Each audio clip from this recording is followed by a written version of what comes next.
안녕하세요.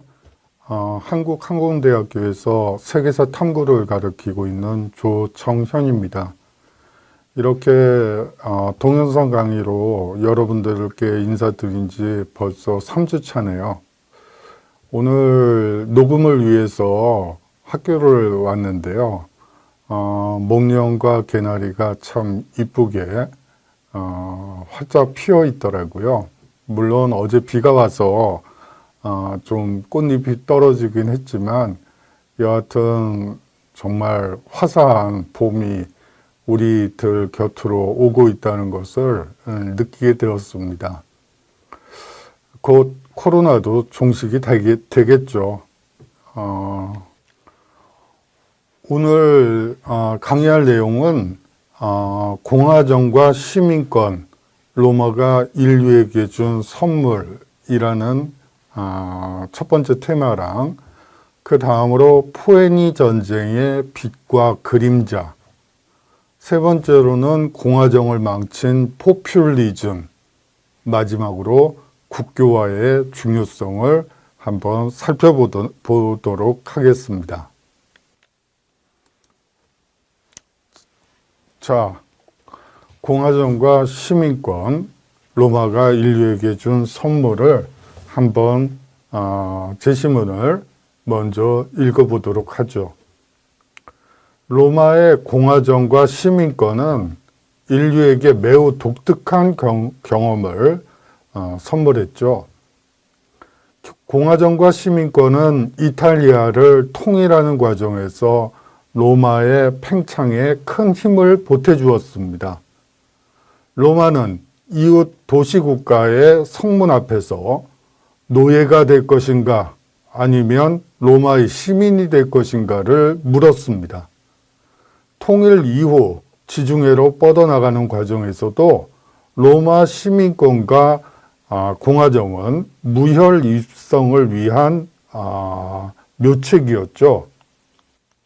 오늘 살펴볼 핵심어는 에트루리아, 그리고 원로원, 중장보병, 성산사건, 호민관, 12표법, 리키니우스법, 호르텐시우스법, 시민권, 이렇게 이 핵심어를 가지고 한번 공부해 보도록 하겠습니다.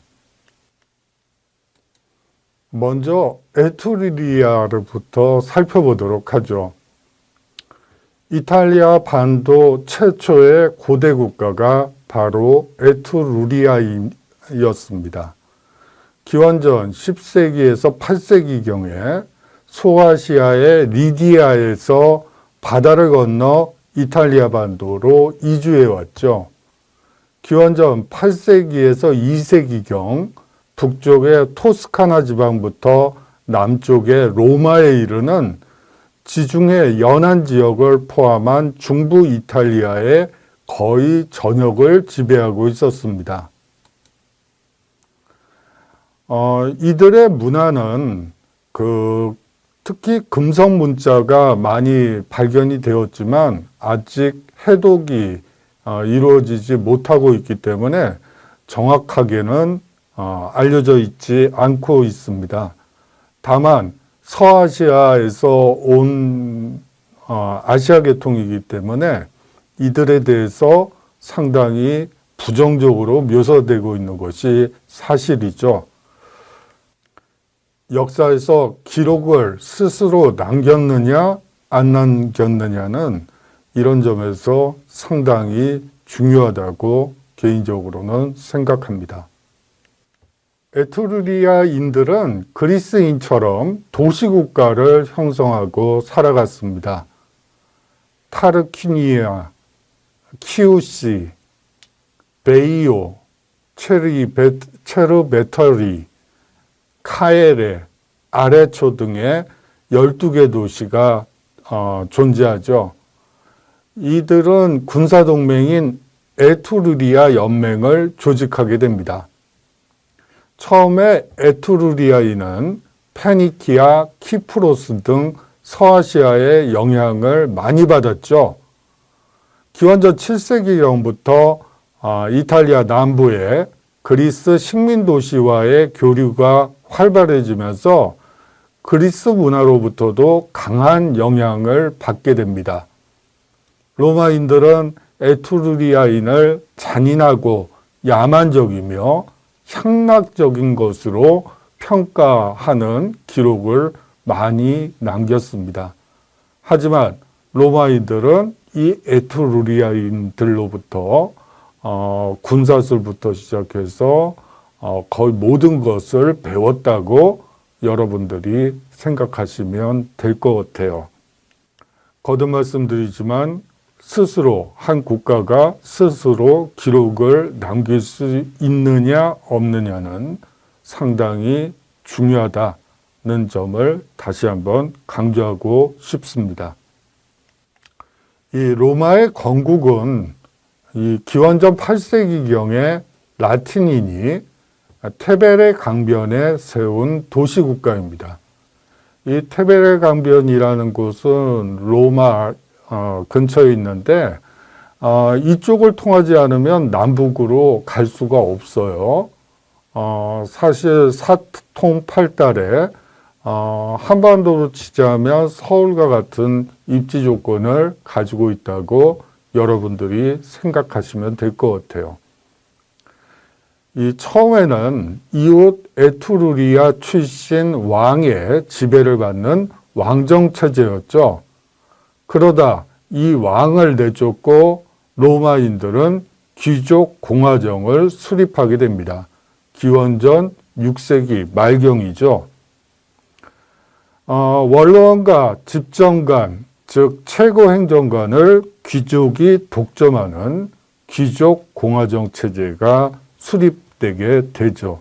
이제 왕이 없는 공화정 체제가 인류 역사에서 처음 등장하게 되는 것입니다. 원로원은 정무관의 관직을 마친 자 중에서 선출되어 300인의 종신위원으로 구성되었습니다. 죽을 때까지 한 번 원로원 위원은 영원한 죽을 때까지 종신으로 하는 직책이었죠. 로마 공화정 시대의 실질적인 지배기관으로 평민회의 의결을 비준하고 국가 행정, 재정, 종교, 입법 등에 대해 집정관의 자문에 응하는 역할을 하였습니다. 실제로는 원로원의 의결로서 집정관을 구속할 수도 있었기 때문에 집정관보다 더 막강한 권력을 가지고 있다고 여러분들이 생각하셔도 될 것 같습니다. 왜 이렇게 원로원이 막강한 힘을 발휘할 수 있었을까요? 그것은 귀족들이 맹활약한 전차와 기병을 중심으로 한 전투, 양상 때문이었습니다. 그러던 것이 평민들이 중무장의 밀집 대응을 유지하는 단결력과 협동력이 특히 중요한 전투 형태로 바뀌게 된 것이죠. 군량미와 군수장비는 스스로 조달해야 했기 때문에 평민의 발언권이 커지면서 정치에 참여하고자 하는 요구를 강하게 표출하게 됩니다. 그것이 바로 성산사건입니다. 기원전 494년과 기원전 449년에 두 차례에 걸쳐서 성산사건이 벌어지게 되죠. 로마의 평민이 귀족에 반항하여 로마 동북쪽에 있던 성산에 진을 치고 새로운 도시국가 건설을 선언한 것이죠. 평민회를 강화하지 않으면 독립하겠노라고 선언하게 됩니다. 귀족은 타협책으로 평민회와 호민관을 설치하게 되죠.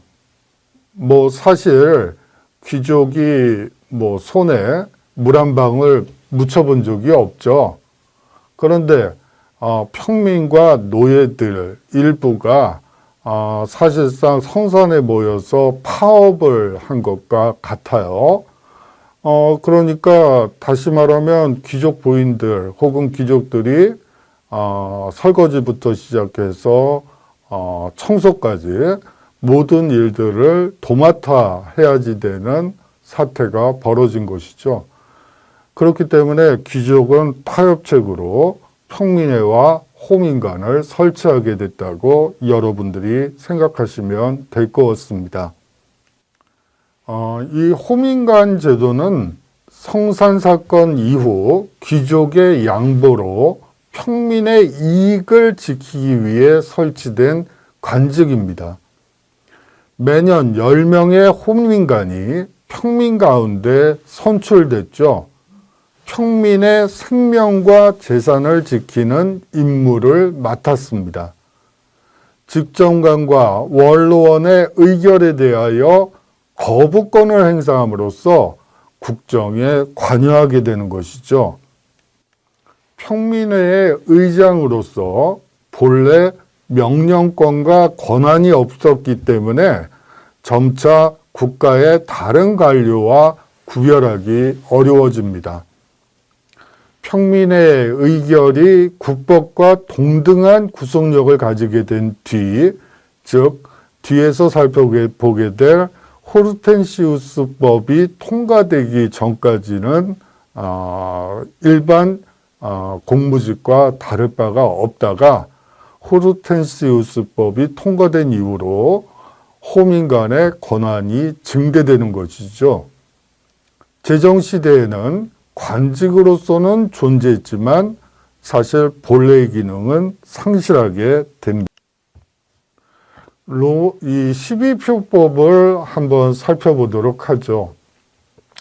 로마법의 기초를 이룬 고대 로마 최초의 성문법이라고 이해하시면 됩니다. 법지식과 공유지 사용을 독점해오던 귀족과 그것에 저항한 평민의 투쟁 결과 제정된 성문법이죠. 12표법은 평민들에게는 공개되지 않았던 관습법과 판례법의 일부가 성문화되어 공시된 것이라고 여러분들이 이해하시면 되겠습니다.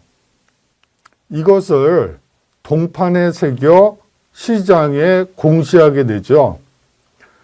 자, 동판에 새겨 시장에 공시했다. 그렇다면 여러분들이 한번 생각을 해보셔야죠. 그렇다면 그 당시에 글자를 읽었던 사람들은 도대체 문맹률이 몇 %나 될까? 문맹률은 이 당시에는 90%, 95%가 아마 넘었을 것으로 보여요. 그렇기 때문에 대부분의 경우는 글자를 못 읽죠. 그렇기 때문에 이것은 사실상 상징적인 의미로 여러분들이 이해하시면 될 것 같아요. 귀족층이 주도하여 제정하였으므로 여전히 가혹한 채무법, 빚을 못 갚았을 때 받게 되는 처벌, 그리고 귀족과 평민과의 결혼 금지 규정 등이 포함되어 있습니다. 평민의 불만이 충분히 해소되지 않아 귀족과 평민과의 항쟁이 다시 전개되기 시작하죠. 다음으로 살펴봐야 될 법이 리키니우스법이라고 보시면 될 것 같습니다. 호민간 리키니우스와 섹스티우스의 제안에 따라 기원전 367년에 제정된 법률이죠. 이전까지 국정을 담당하는 최고관직이었던 트리부누스를 폐지합니다. 그리고 2명의 콘술, 즉 집정관과 법무관을 설치하되 콘술 중에서 1명은 반드시 평민으로 선출되게끔 했습니다.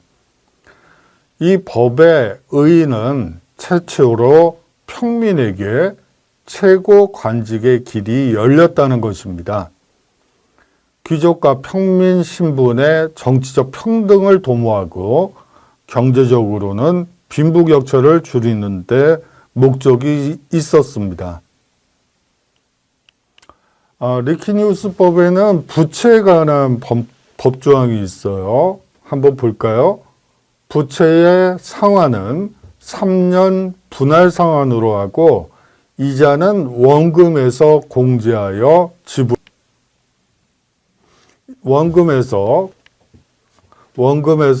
공제하여 지불해도 좋다는 내용입니다. 아울러 빈부격차 문제를 해결하기 위해서 국유지의 점유 면적을 제한하는 법조항도 있습니다. 공유지 선점을 한 명당 506회라 약 125헥타르 이하로 제한한다. 공유 목지에 방목할 수 있는 가축수도 제한합니다. 소는 100마리, 양은 500마리로요. 다음은 호르텐시우스법을 살펴보도록 하겠습니다. 기원전 287년 고대 로마의 독재관이었던 호르텐시우스가 제정한 법률입니다. 귀족과 평민이 모두 참여하는 민회가 아니라 평민들만 참여하는 평민회에서 의결된 사안도 국법으로 효력이 발생한다고 규정되어 있습니다. 평민회의 독자적인 입법권이 보장된 셈이죠. 이 법에 따라 평민회의의 결정은 원로원의 승인 없이도 모든 시민에 대하여 구속력을 가지게 됩니다.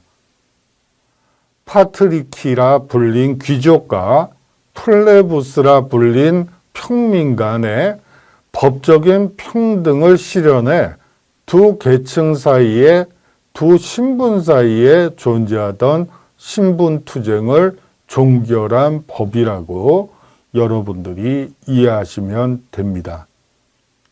로마 시민권은 고대 로마 시민에게 주어진 제반, 여러 권리입니다. 단 여성에게는 그리스 때와 마찬가지로 시민권이 없었죠. 하지만 고대 그리스와 다른 점도 있습니다. 그 차이점을 보면 로마에 충성하는 외국인이나 10년간 노예 생활을 한 노예에게는 자유민 자격을 주었고 그 자식에게도 시민권이 주어졌다는 것이 고대 그리스와 고대 로마의 시민권의 가장 큰 차이라고 여러분들이 이해하시면 됩니다. 로마 공화국의 이탈리아 반도 통일 과정을 한번 살펴보도록 하죠. 로마는 왕정시대에 로마 인근 도시국가를 제패하고 있었습니다. 기원전 4세기 후반에는 라티움을 통일하게 되죠. 기원전 4세기 후반에서 기원전 3세기 전반에는 이탈리아 중남부 산악지대의 삼리움족을 흡수하게 됩니다. 기원전 3세기 전반에는 남이탈리아의 타렌툼과 전쟁을 벌이게 되죠. 이 타렌툼은 발칸반도 서부에 있던 고대 그리스 도시국가였던 에페이우로스 왕 피로스의 도움을 얻어 로마군을 크게 괴롭히게 됩니다. 로마는 상당한 고전 끝에 피로스를 이탈리아에서 쫓아내게 되죠. 기원전 3세기 중엽 로마는 이탈리아 남부의 그리스 식민 도시들을 평정하여 이탈리아 반도 전체를 통일하게 됩니다. 로마는 이탈리아의 각 도시국가에 대해 자치를 허용했다는 것이 가장 중요합니다. 다만 군사권과 외교권만을 로마가 쥐고 있었던 것이죠. 한마디로 말을 하면 이탈리아 반도는 정승국 로마를 맹주로 하는 군사 동맹체였다고 보시면 될 것 같습니다.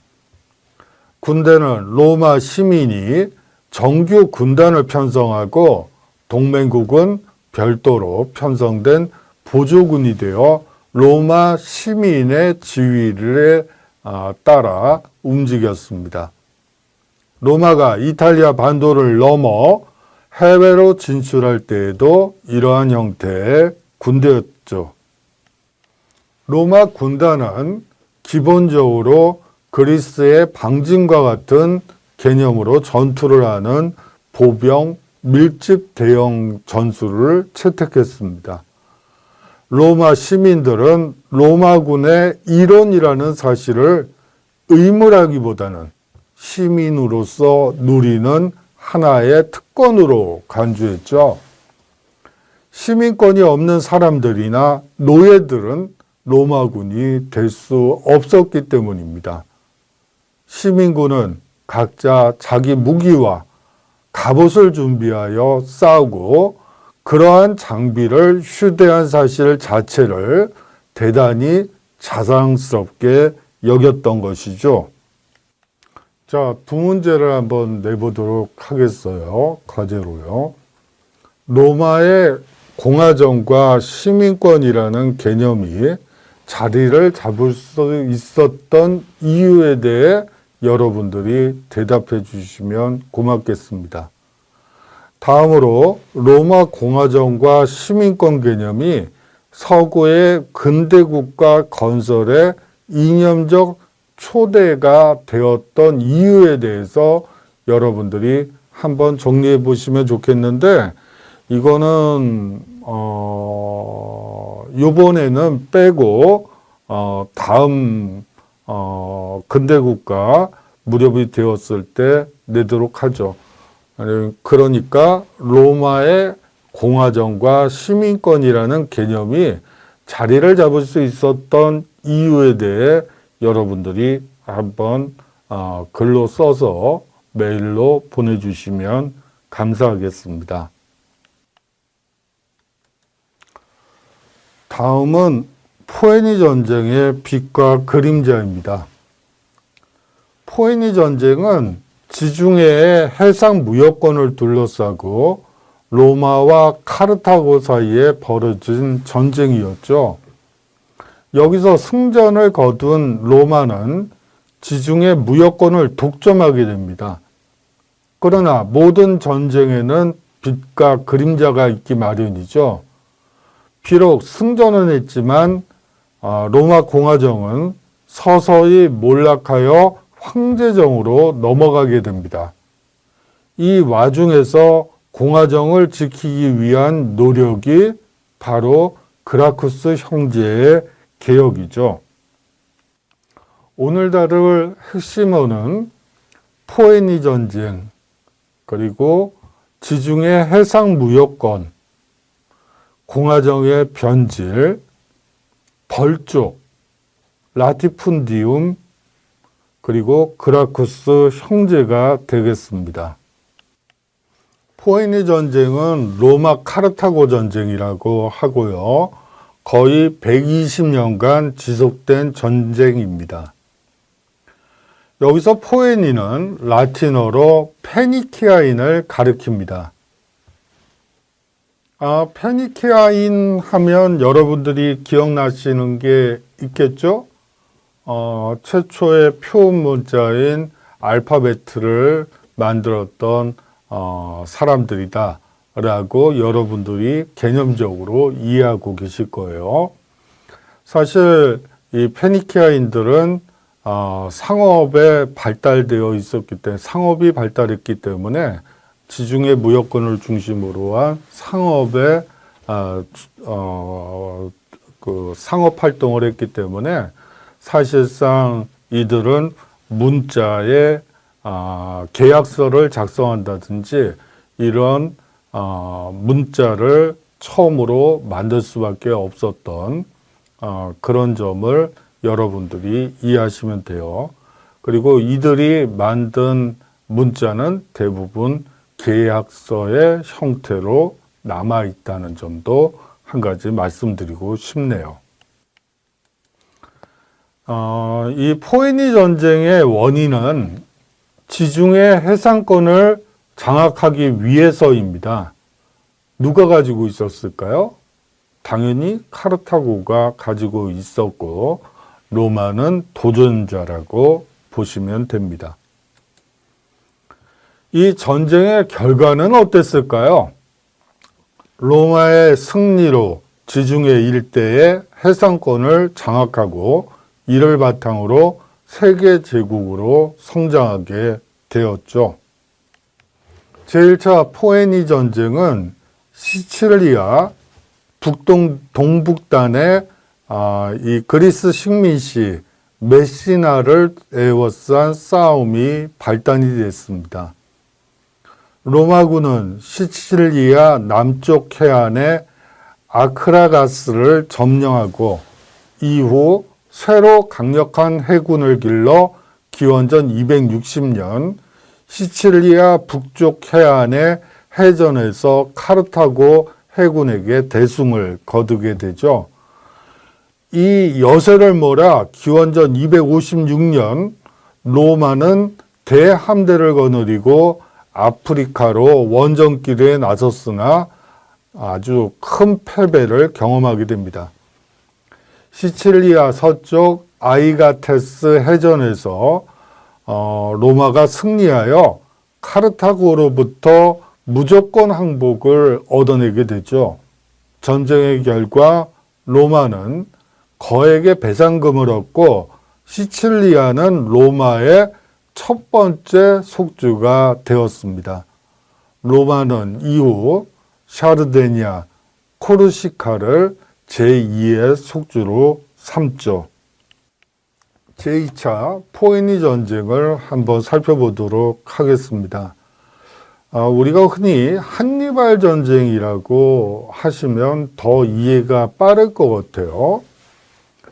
용병의 반란을 진압한 카르타고의 장군 하밀카르 바르카스는 이베리아 반도의 경영에 착수하게 됩니다.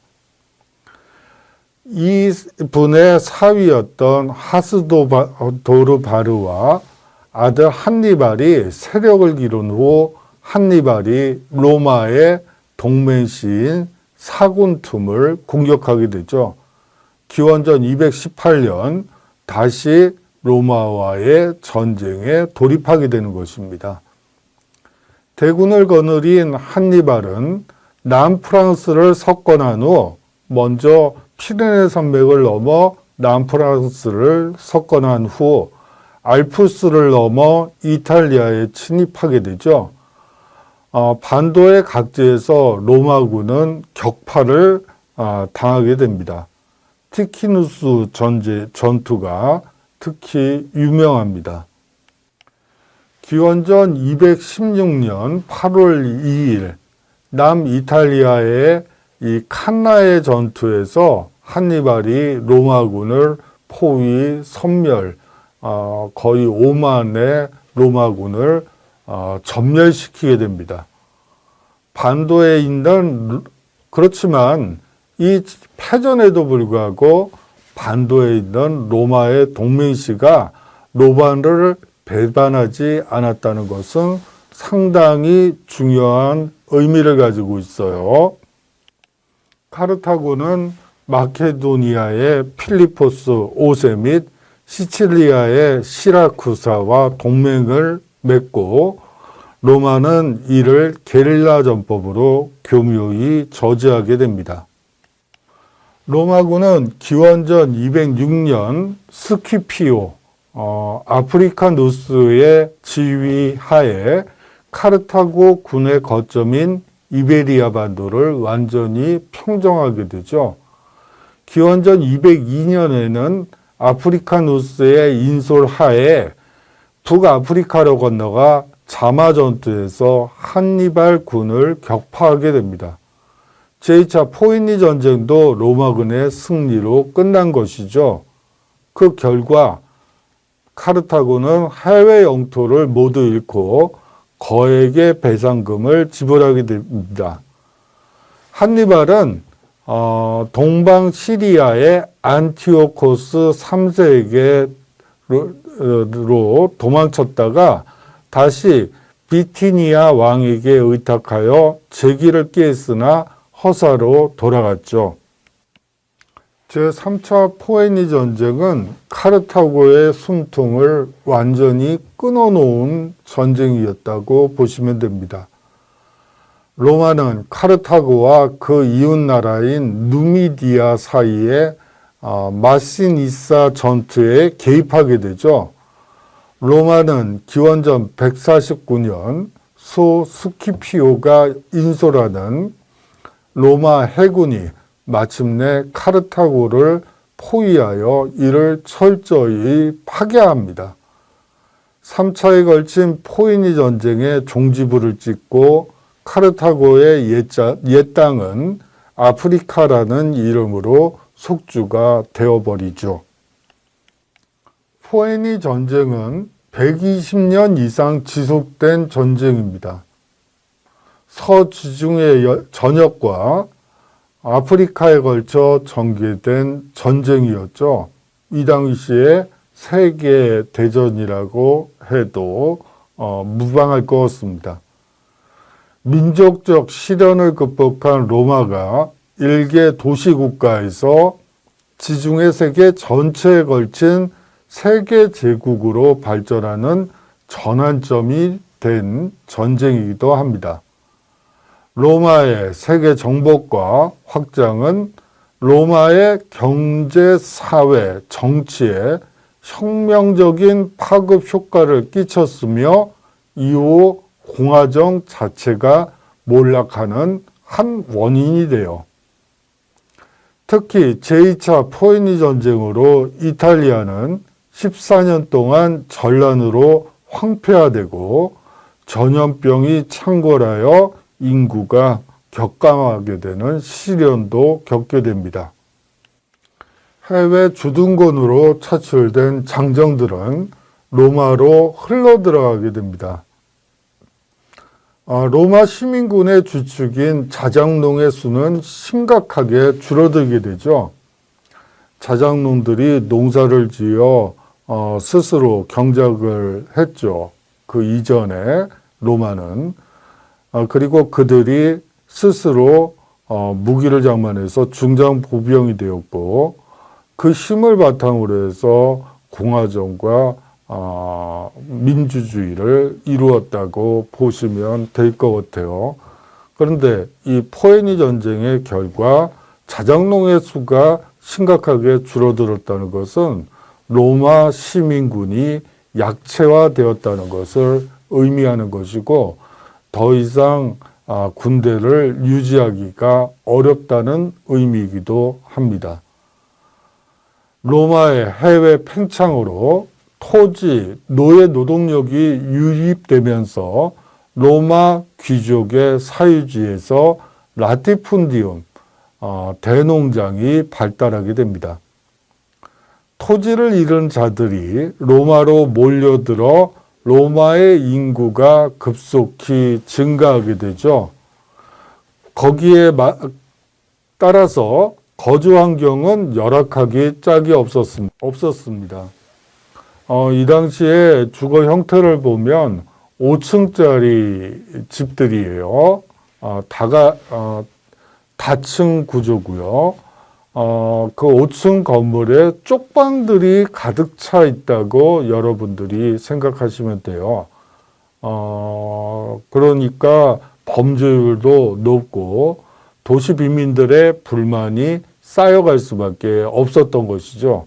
공공질서도 불안해지고 정치적으로도 불안정해지는 시기가 바로 포에니 전쟁의 결과라고 보시면 되겠습니다.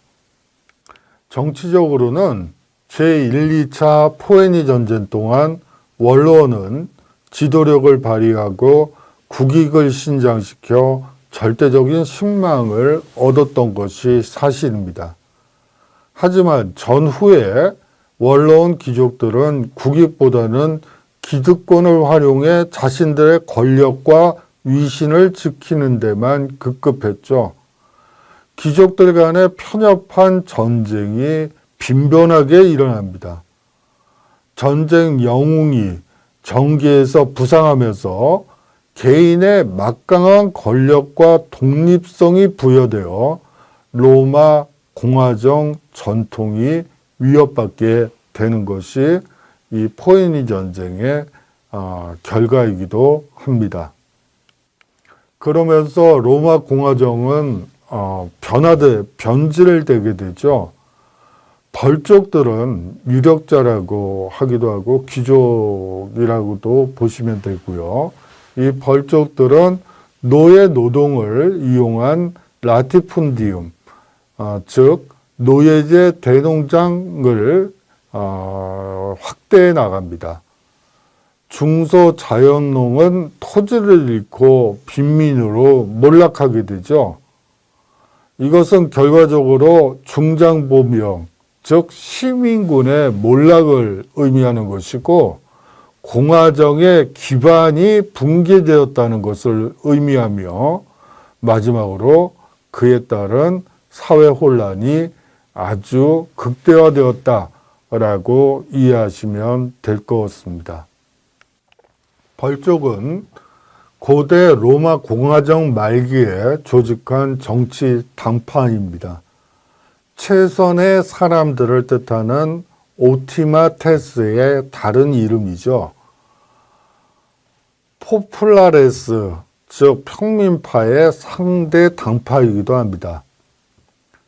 이 벌족은 원로원의 우선권을 강조하며 원로원을 중심으로 모든 정책을 세우는 정치 집단이라고 보시면 됩니다. 정책이나 강령을 중심으로 한 정치적 결합체인 근대적 의미의 정당과는 달라도 너무 다르죠.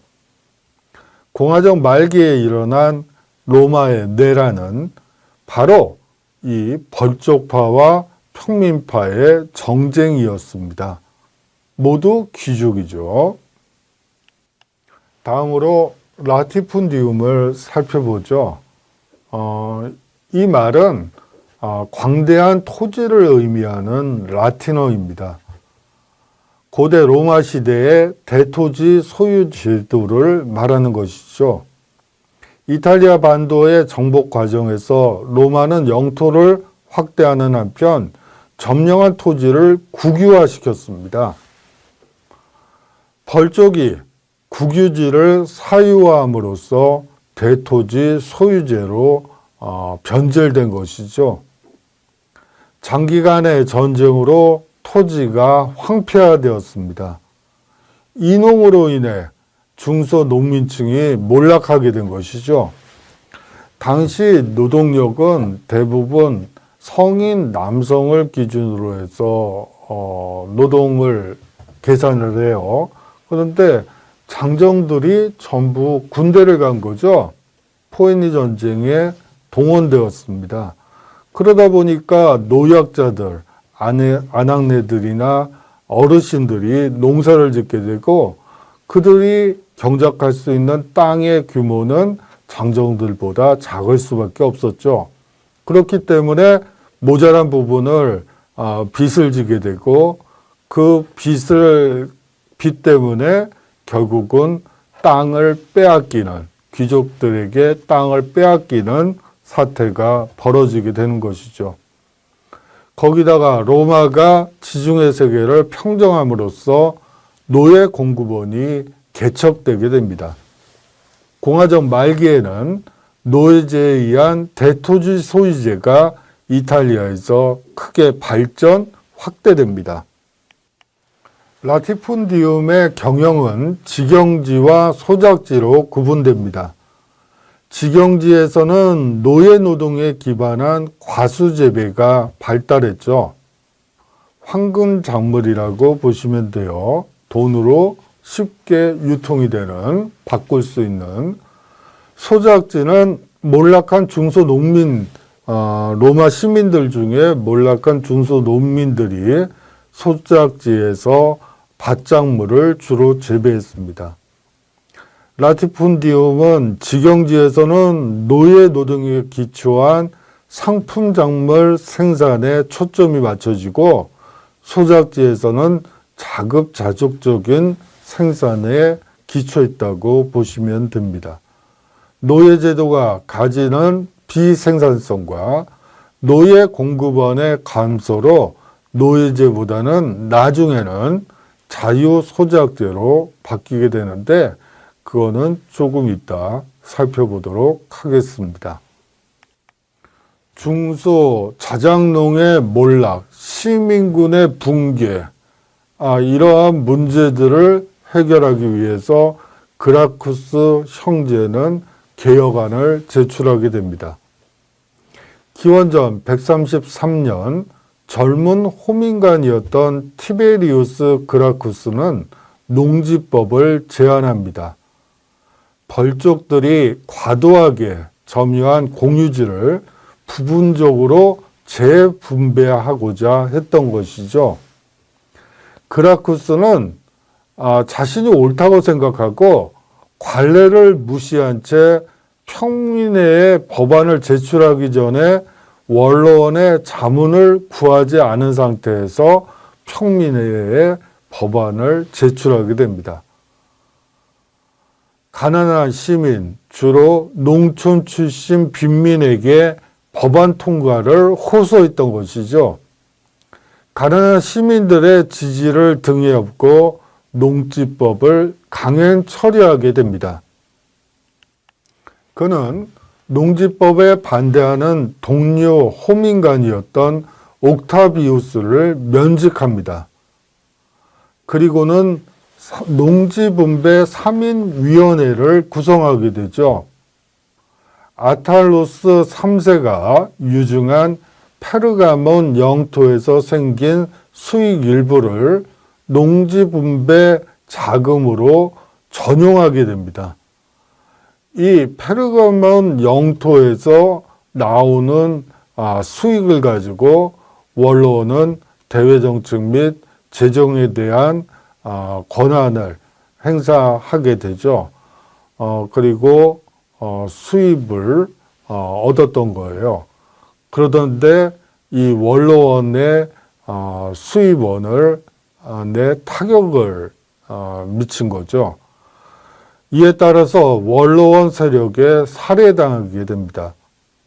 봉화정 사상 최초의 유혈 폭력 사태가 벌어진 것이죠. 기원전 123년 티베리우스 그라쿠스의 동생이었던 가이우스 그라쿠스가 호민관에 선출됩니다.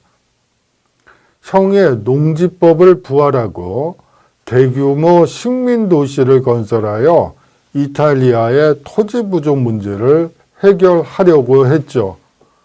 도시 빈민을 위한 공물법을 최초로 제정하기도 합니다.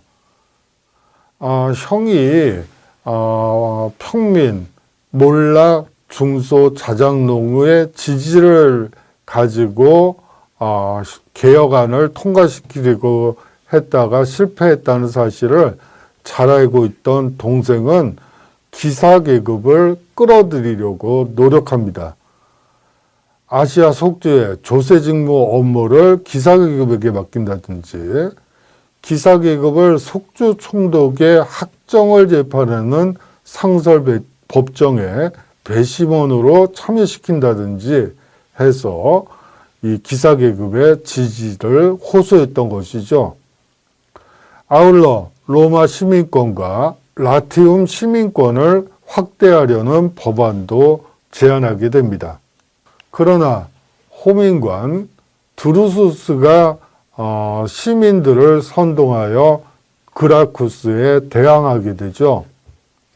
기원전 121년 가이우스 그라쿠스는 호민관 선거에서 낙마하게 됩니다. 정적들이 동원한 정치폭력으로 끝내 이 동생도 희생당하게 되죠. 그 후 독립적인 성향의 정치가들 때문에 원로원 귀족의 지위는 더욱 약화되게 됩니다. 원로원 내부도 원로원의 전통적인 역할을 지지하는 벌쪽파와 민중의 의지를 내가 알고 있다라는 민중파로 분열되어 사실상 빈번한 정쟁의 소용돌이로 빠지게 됩니다. 자, 이번 과제는 두 개를 내도록 하겠어요. 첫 번째 문제인 포에니 전쟁을 로마 공화정의 붕괴 원인으로 보는 이유를 여러분들이 동료들에게 설명할 수 있어야 돼요.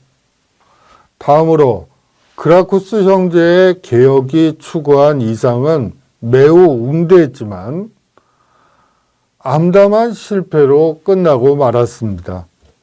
그 실패의 원인은 무엇이며 또한 개혁이 성공하기 위한 조건은 무엇일까요?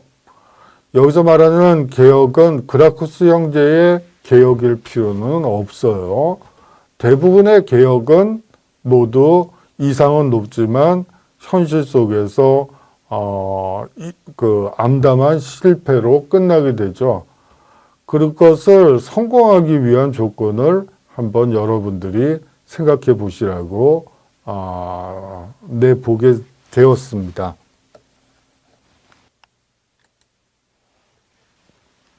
다음은 공화정을 망친 포퓰리즘에 대해서 한번 살펴보도록 하죠. 그라쿠스 형제의 개혁이 실패로 돌아간 이후 로마 사회의 갈등은 극으로 치닫게 됩니다. 심한 빈부격차 때문이죠. 그러자 로마 제정은 사회적 갈등을 무마하기 위해 식민지의 속주에서 얻은 부를 서민들에게 마구 뿌려댔습니다. 요즘으로 치면 포퓰리즘 정책에 가까웠죠. 이 밖에도 로마 제정의 문제점은 엄청나게 많았습니다.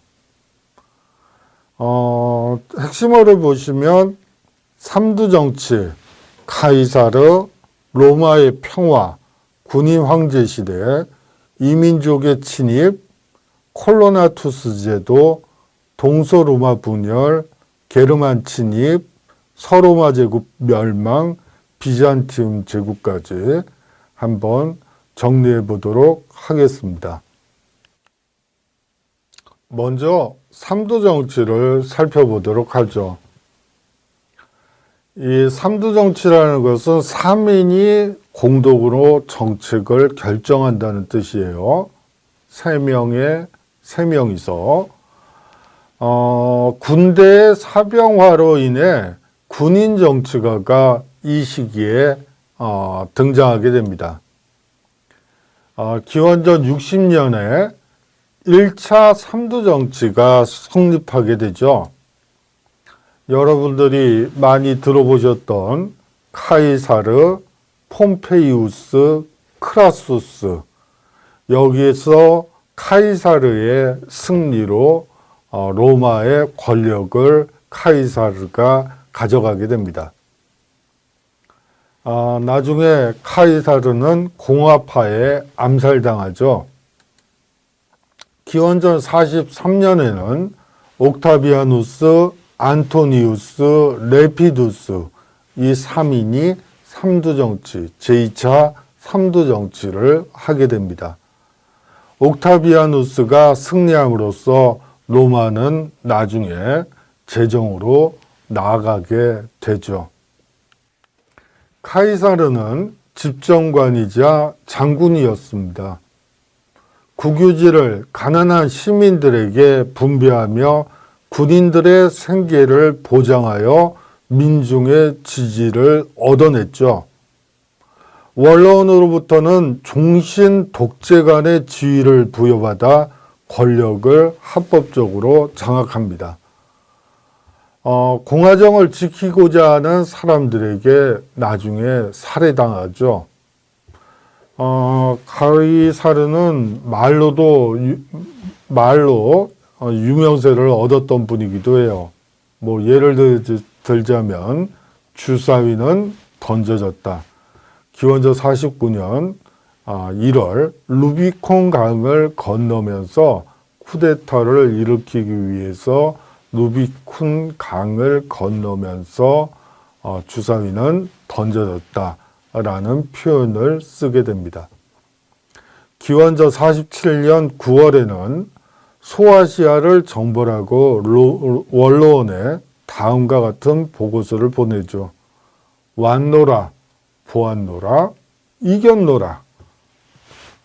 기원전 44년 3월 15일에는 원로원에서 공화파에게 암살을 당하면서 브루투스, 너마저도 라는 어록을 남깁니다. 제2차 삼두정치에서 이제 승자를 가리는 가장 중요한 전쟁이 악티움 해전입니다. 그리스의 악티움에서 일어난 해전이죠. 옥타비아누스가 안토니우스와 클레오파트라의 함대를 격파한 전투입니다. 로마가 지중해의 패권을 완전히 장악한 것이죠. 옥타비아누스가 승리함으로써 로마의 지배권을 장악하게 됩니다. 또 이 이후 로마 제정이 시작되게 되죠. 세계사에서 가장 중요한 거는 사실은 이거예요. 헬레니즘 세계가 드디어 막을 내렸다는 것이죠. 알렉산드로스 대왕 시절에 만들어졌던 이집트의 알렉산드리아를 기반으로 한 이 헬레니즘 문화가 악티움 해전의 패배로 이제 헬레니즘 시대가 막을 내렸다는 것이 세계사적인 의미에서는 더 중요해요. 그러면서 사실상 제정이 이제 악티움 해전의 승리로 옥타비아누스가 원수정을 만들고 그 다음에 프린캡스 제1의 시민이 됩니다. 어떻게 보면 말장난이죠. 제1등 시민, 그럼 2등, 3등은 뭐죠? 제1 시민이 있으면 제2, 제3은 뭐가 되냐는 거죠. 여하튼 프린캡스 제1 시민으로서 등극하게 됩니다. 그리고 나중에는 아우구스투스, 즉 조노만자라는 황제명을 갖게 되죠. 콜로나투스 제도를 살펴보도록 하죠. 사실 이 콜로누스는 로마 제국 말기에 토지에 매여 있는 소작인을 지칭하는 말입니다. 이 토착 농민 제도를 콜로나투스라고 말하는 것이죠. 그들은 신분상으로는 자유민으로서 가족과 재산을 소유할 수 있었습니다. 농지를 떠나는 일과 다른 신분과의 통혼만 금지되어 있었죠. 지주일지라도 콜로누스를 농지에서 추방할 수는 없었습니다. 콜로누스는 중세 농노제도의 선구적 형태라고 흔히들 얘기하는 제도죠. 로마가 이렇게 서서히 몰락하고 있을 때 중흥을 위해서 노력하는 황제들이 등장하게 됩니다. 디오클레티아누스 황제, 서기 284년에서 305년에 걸쳐서 활동했던 분이죠. 이분은 전제군주제를 채택하고 제국을 사분할시켜서 통치하게 됩니다. 제국을 사분할시켰다는 것은 황제 혼자의 힘으로는 제국을 감당할 수 없었다는 것을 의미하는 거기 때문에 사실은 로마가 멸망의 길로 접어들고 있다는 것을 상징적으로 표현한 것으로 보는 학자들도 많습니다. 다음으로는 콘스탄티누스 황제가 있습니다. 서기 306년에서 337년 동안 활동하신 분이고요. 콘스탄티노플로 천도를 하게 됩니다. 그리고 신분과 직업을 고정하죠. 신분과 직업을 고정한다. 자유시민국가에서 이제 신분제 사회로 고정시키고 그랬다는 것을 여러분들이 이해하시면 될 것 같아요. 그 다음에 그리스도교를 콘스탄티누스 황제 때 서기 313년에 공인하게 됩니다.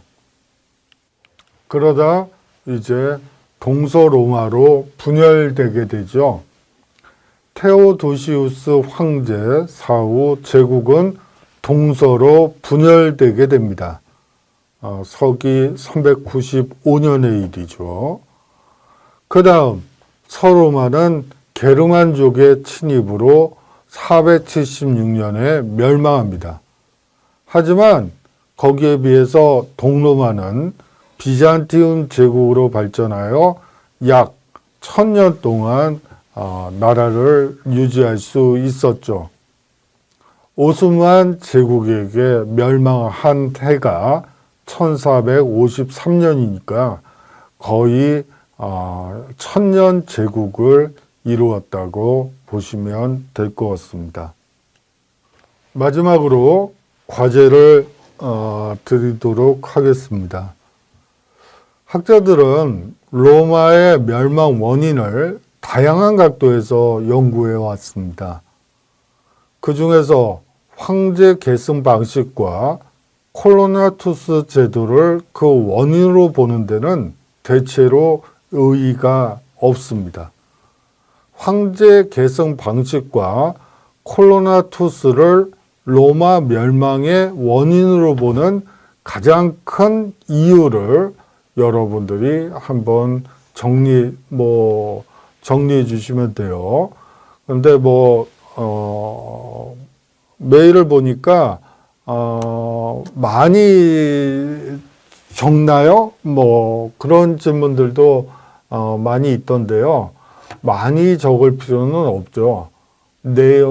핵심 내용만 들어가고 자신의 생각이 잘 드러나게만 쓰시면 되는 거죠.